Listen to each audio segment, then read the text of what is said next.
If you've got a chronic craving for classic cars and you want to do something about it, well, there's no reason to stall. Well, not until you get to this place. Stahls Classic Auto Museum in Chesterfield is a place you just have to see to believe. It's a one-stop eye-candy auto shop where you can get your car fix, well, permanently fixed. John Lauter is the curator here at the museum, and he was the perfect motorhead to help me get a handle on this great place.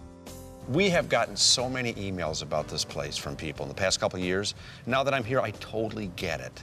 I might send myself an email. Well, you should. How did this collection come to be? Well, Mr. Stahl had a very successful business that was growing, and he needed more property for his employees to park on. He purchased a house in St. Clair Shores in order to tear it down, and the nice old gentleman that was selling the house said, well, now that you've bought my house, you need to come in the garage and buy my Model A Ford. And it struck him as a fun idea and something he could do with his sons. And it started with one Model A Ford, and he got bit. Well, he got bit. He got bit, and this is a disease for which there is no cure. Well, obviously, oh my gosh, this collection is mind-boggling. What does it take to maintain a collection like this? It takes perseverance, because time is not our friend. Time's kind of working against us, and these cars are mostly all restored. But the day a car is finished restoring, it wants to kind of go back to its common elements. Well, this place isn't just a museum or a collection. It's got a higher meaning to it. I mean, there's a mission to this place, right? Well, the mission of the place is to educate the public about the history of our big industry here in the Detroit area, the auto industry. And we start in the first corner with the oldest cars, which are really just horse carriages with engines strapped into them. And then as you walk through, you're walking a timeline, and you can see the evolution toward what we drive today. Now, this place is kind of tucked away in an industrial park, and it's not open all the time. It's got select hours, right? We're open every Tuesday from 1 to 4, the first Saturday of every month from 11 till 4. And also, I understand it's free? It's free of charge. We have a donation box. If people care to leave us a donation, it goes toward helping maintain this fleet, and it helps to buy amenities for our volunteers, who are a huge asset of this organization. And they come here, they're very generous with their time. They help us clean these cars before every day that we're open. And they're our docents. So as people walk around, if they have a question, you know, why does that hood ornament look like that? You know, we go get Eugene, you know. But that everyone has their own specialty area, and they're just an incredible bank of information that we can draw upon.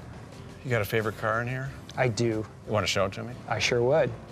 Yes. A chance to sit in one of these classic cars? Oh yeah, I'm all about that. Oh, now that's a door. That is a door. Why does that feel and sound so cool? Well, this is a wood-framed body on this car, and all cars prior to the mid-1930s, the structure of the body is wood, and the steel is just a skin to keep the water off the wood and to give it a pleasant shape. And what are we sitting in? We're sitting in a 1934 Packard Roadster, Super 8 Roadster. Also known as probably the coolest car I've ever sat in. This is extraordinary.